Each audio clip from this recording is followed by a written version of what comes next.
literally just falls apart.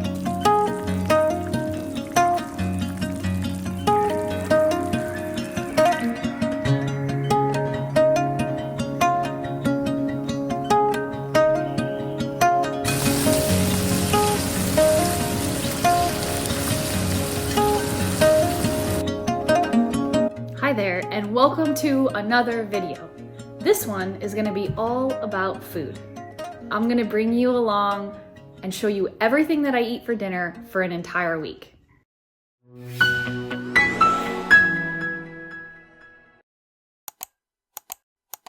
Now, as always, these food videos have to have a bit of a disclaimer. So please check the description box below to read a little bit about the way I eat and how I feel about food. This video is in no way me telling you what to eat or how to eat. It is simply a video showing you what works for me, what works for my husband, what works for us in this season, and hopefully it'll give you some ideas and some combinations that you can take and put on your dinner table. And with that being said, let's get into it. 7 dinners in 7 nights. Tonight we're making salmon. This is one of the easiest meals you could ever make. The salmon literally only takes like 20 minutes to defrost in cold water. It cooks in the oven in less than 15 minutes. If you wanted to fry it in a skillet, it cooks even faster than that. A skillet you have to clean, whereas a baking sheet, you can just take the parchment paper and throw it away. We love it both ways, but in the oven, it's just so easy. And it's such an easy cleanup. I don't do anything special to it. I literally just bake it with a little bit of olive oil, salt, pepper, and lemon on top for like 13 minutes. I am gonna serve it alongside some steamed vegetables tonight, so let's get started.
Dinner is served.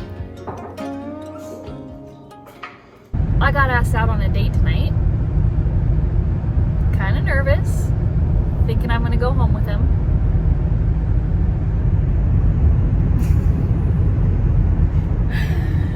Anyways, I got asked out on a date tonight by my husband, and it is the first time we've gone out on a date since March of last year. I don't include vacation as like a date, an actual legitimate date. It's our first one since last March, almost a year. That's crazy. Why do we do that?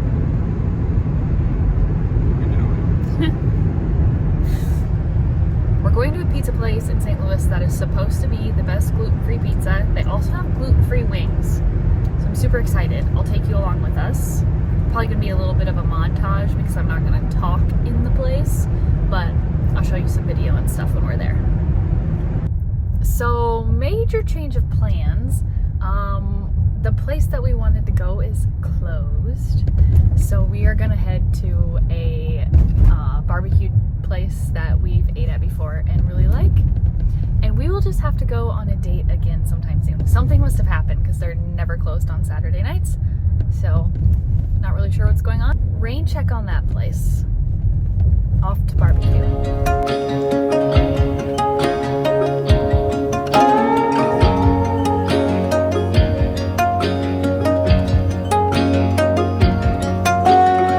Tonight we are having roast.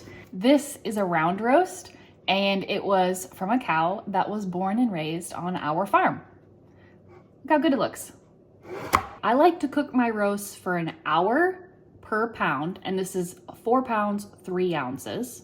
So I'm gonna cook it for roughly 4 hours on about 300 to 325. But first, we need to pat it completely dry and get the moisture off of it. Please just take a look at that beautiful marbling. Now I'm gonna salt and pepper the crap out of it. I mean, do it with your heart, okay? Salt and pepper with your heart.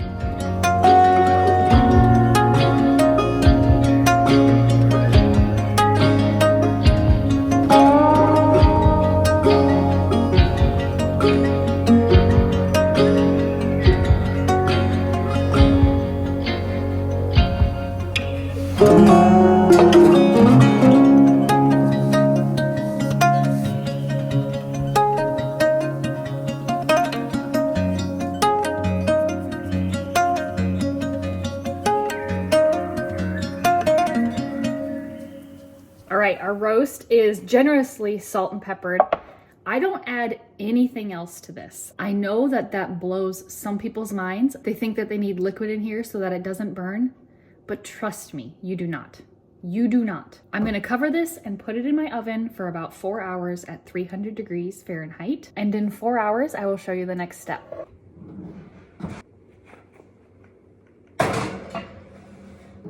The roast is smelling so good. I actually left my house for a couple hours, so when I came back and I walked inside, it was just like bliss. We've got like 1 hour left in the oven, so I am going to put some garlic in there so that I can put the roasted garlic in the mashed potatoes that I'm also making with dinner tonight. I am extremely health conscious is what we're gonna call it. So I don't like aluminum touching my food. If it does, like at somebody else's house or whatever, I'm not a freak about it. But if I can avoid it at home, that's what I do. Cut off the head of my garlic, make myself a little moat. Just like that. And then I'm gonna take some olive oil. I'll put this down so you can see. I take some olive oil and I put quite a bit in there, probably like a tablespoon. Ah, it smells so good. Then I just loosely crunch it up like that, and I'm gonna put this in the oven, just like this. I'm just gonna slip it right in there and let it roast for the last hour. Like I said, with dinner, I am going to make some garlicky mashed potatoes. So I'm just gonna take some Yukon Golds and peel them. You can totally leave the skins on if you'd like, but I prefer, well, sometimes, I shouldn't say prefer, because sometimes I do like the skins on, but tonight I'm feeling like I don't want the skins on. I want really smooth, creamy mashed potatoes. I'm gonna peel these and then I'm gonna cut them up fairly small just because I don't want them to take forever to boil. Probably cut this tiny little potato into fourths. And then we'll bring them to a boil on the stove, let them get all nice and boiled, and then we will add butter, the garlic when it's finished cooking, some salt. Yum, I'm excited. Maybe I should do some carrots too. I don't know, we'll think about that.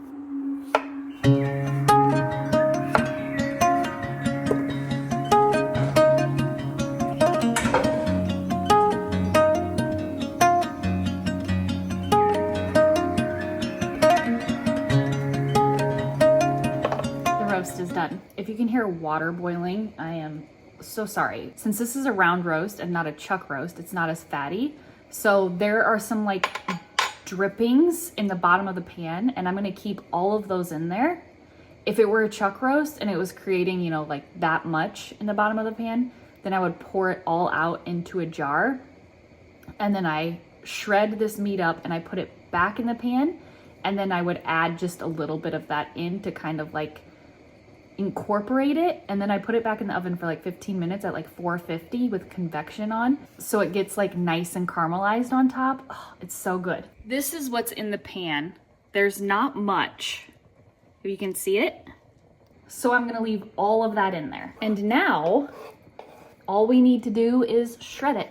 I mean, look at that. It literally just falls apart. And when it's a chuck roast, it falls apart even more. Like you can't even pick it up without it falling apart.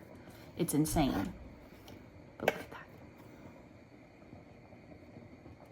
I'm gonna finish this and I'll show you in a second. I've got myself a cameraman right now. So if you can see, I've shredded all of this and I've put it in the pan, and you see all that delicious stuff getting all over it. I don't know, all the droppings.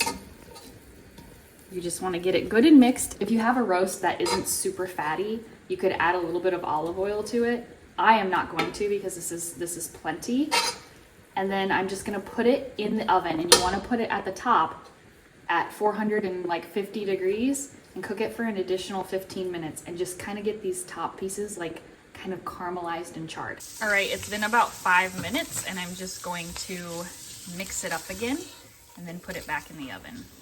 That is that. You can hear it sizzle. Look at all these nice caramelized little bits.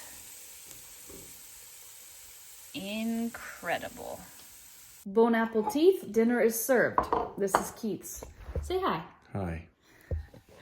All right, so I did end up making some carrots. I just did olive oil, honey, smoked paprika, and some thyme. And then the mashed potatoes, and then the lovely roast, which I showed you how to cook. See you tomorrow. Happy day 4 of dinners. I want to give a quick reminder that I usually make 4 portions of whatever we're eating for dinner so that we have lunch the next day. Sometimes it's 3 portions, sometimes it's 5 portions, just depends on what I have. And because of that, I make dinner about 6 out of 7 nights of the week. And 1 night per week, we usually eat leftovers that were not consumed at lunch because I've made a little extra or something like that. And Keith may eat one thing and I may eat something else, or there may be like a combination of 3 different meals that we need to eat up, and we just kind of heat them up and share everything. But that is how I kind of move through the week, is I make enough at dinner time so that all we have to do is heat leftovers up for lunch the next day. And then usually 1 day a week, we really finish off the leftovers so nothing goes to waste. It is so extremely rare that we go out to dinner. That was such a treat this week. That was nice. But yeah, we are on to day 4 of dinners, and this is actually my recipe. It is on our website, www.kl2farms.com. I will link it in the description box below, and it is garlicky honey mustard chicken thighs. And they are so good. You can do it with chicken breasts, you can do it with chicken wings, you can do it with chicken drumsticks, you can do it however you want. We just really like thighs. They take about 45 to 60 minutes in the oven. It's such an easy meal to come together. I have absolutely no idea what I'm serving with it for dinner tonight. It is Monday morning. Monday morning are my food prep days. Now, I don't really prep meals because I cook every single night, but I do prep our healthy snacks for throughout the week, as well as every Monday I make a batch of ham and egg muffins for easy breakfast on the go, or like a midday snack if you need it, or a mid-morning snack, or anything like that. That is also one of my recipes that I will again link in the description box below. Since we are already in the kitchen prepping for the week, I'm gonna go ahead and get my chicken ready and put it in the refrigerator so that at 5:30 tonight, all I have to do is put it in the oven while it preheats. As always, we make sure that our meat is dry. So we wanna pat it off with a paper towel, which I've already done. And then we are going to salt and pepper. I just do the underneath side, and then I do the top side when I switch it over to the pan that I'm gonna cook it in.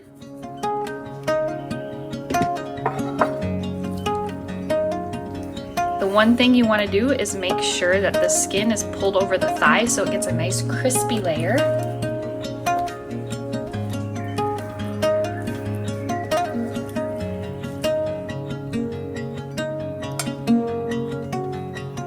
And again, we salt and pepper. Now I'm I'm gonna make the honey mustard like glaze that you put over it. If you're looking for measurements in this video, you're not gonna find them. You will find them in the recipe in the description box, but I'm making a bigger batch and I just eyeball everything.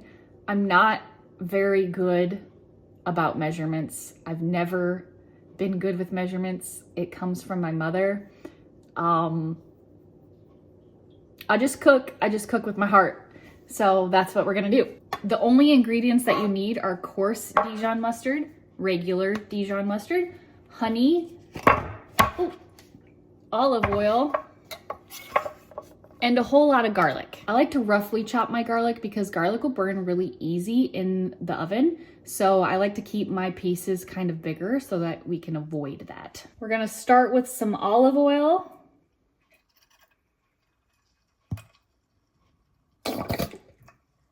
Maybe like 1/4 of a cup. Then I'm gonna add about 3 tablespoons or less of honey. It's probably good. We had a little bit of a mustard explosion. That was maybe 2 tablespoons.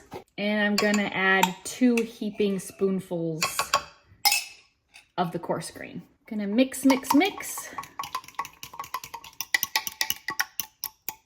I'm gonna give you a little pro tip.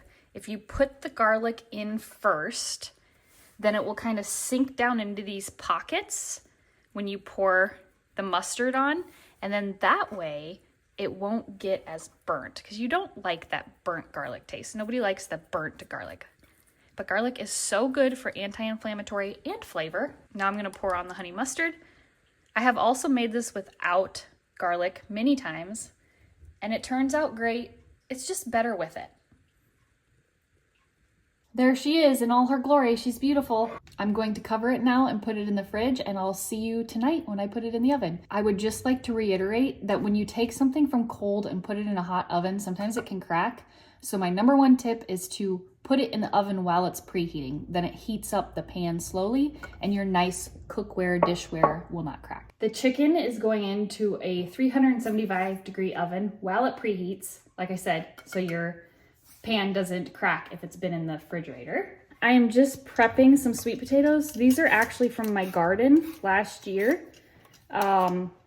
Just a reminder that if you are planting sweet potatoes in your garden this year, you need to get that started now, mid-March.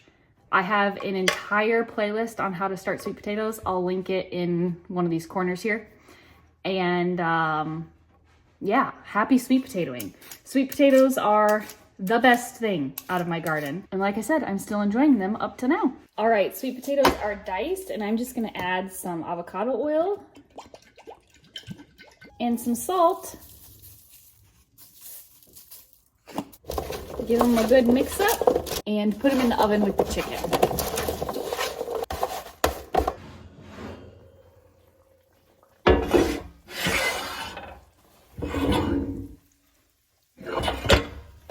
I like to take the chicken out like every 20 minutes and just make sure it's good and basted.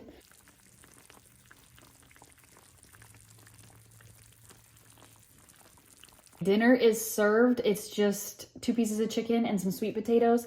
We love to serve this over bone broth rice, literally just rice cooked in bone broth.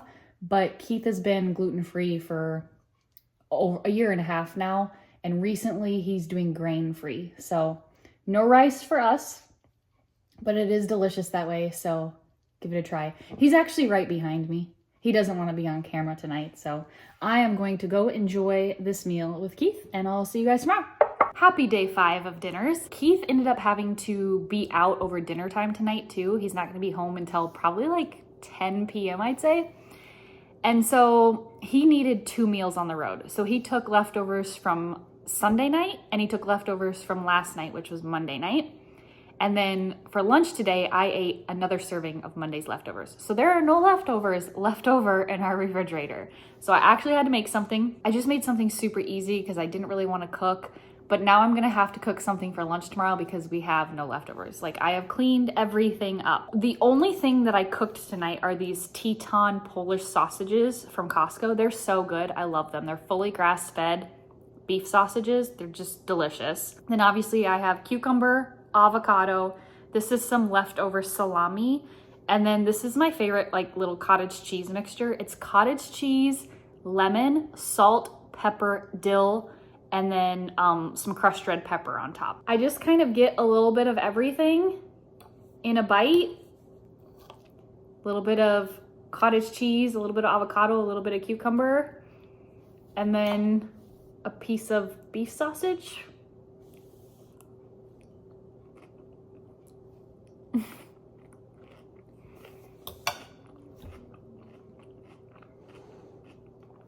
It's so good, delicious. I'm gonna leave you at that. I'm gonna eat my dinner and I'll see you tomorrow night. Hello, good evening. It is day 6 of a week of dinners. And tonight we're making tacos because, well, number one, I want them.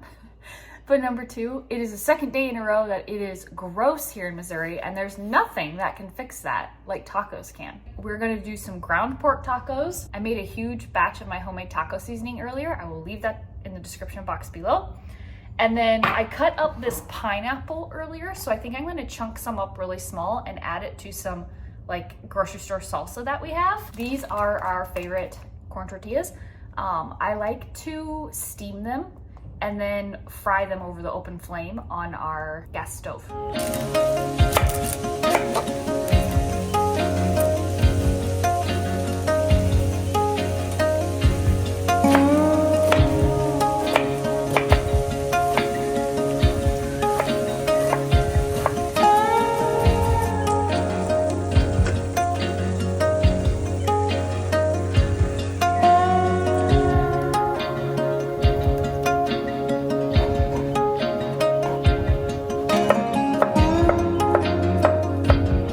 Okay, so the tortillas, I just have steaming in here a little bit to soften, and then I just take one and I throw it on the open flame and give it just a little bit of a scorch.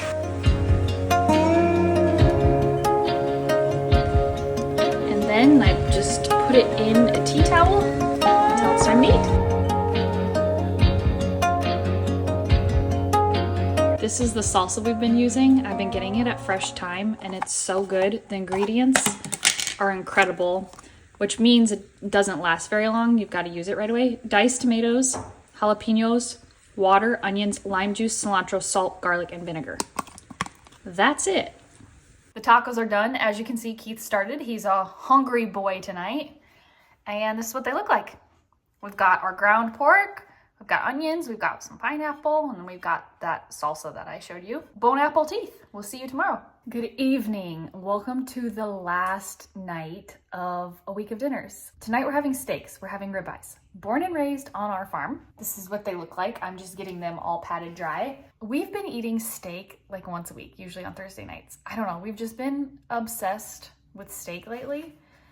And we just serve it with a simple Italian salad, so I'm gonna show you how I make that. I also have my garlic and just a little bit of sage that I had left over. I didn't have much that was good, so that I can butterboard the steaks as they're cooking. I'm going to explain the salad quickly, and then you can watch me make it. I've been buying this greenhouse grown lettuce at Walmart. I like it because it's a little bit of a mixture of red, purple, and green lettuces. And then I add a little bit of thinly sliced onion, a little bit of cucumber, and then I top it with salt, pepper, and oregano. And then right before I serve it, the dressing is extra virgin olive oil, red wine vinegar, and then a little balsamic glaze on top. And it is so good and so easy.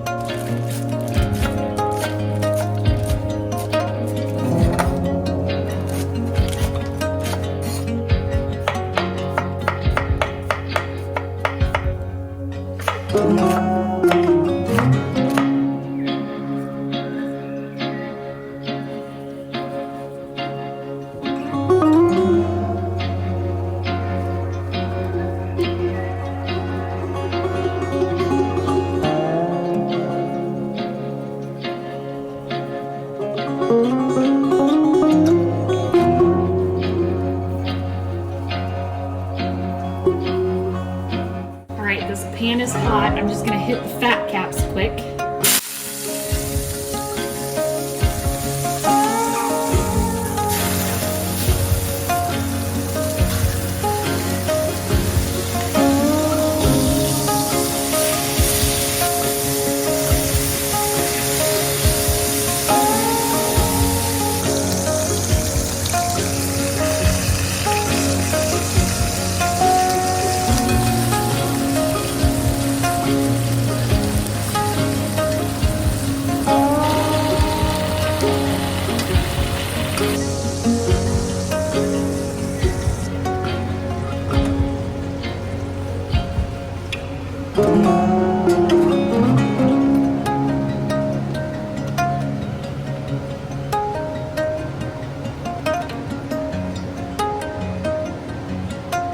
got Keith's steak and salad. He's already digging in. And my steak and salad. Mandatory steak rule is that you hit it with some smoked Maldon salt. Look at that baby. Happy anniversary. You too. All right, let's cut into this baby. See how I cooked it. We did roughly 6 minutes.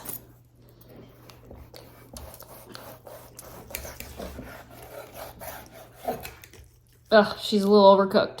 Dang it. It's still gonna taste great. I just know it.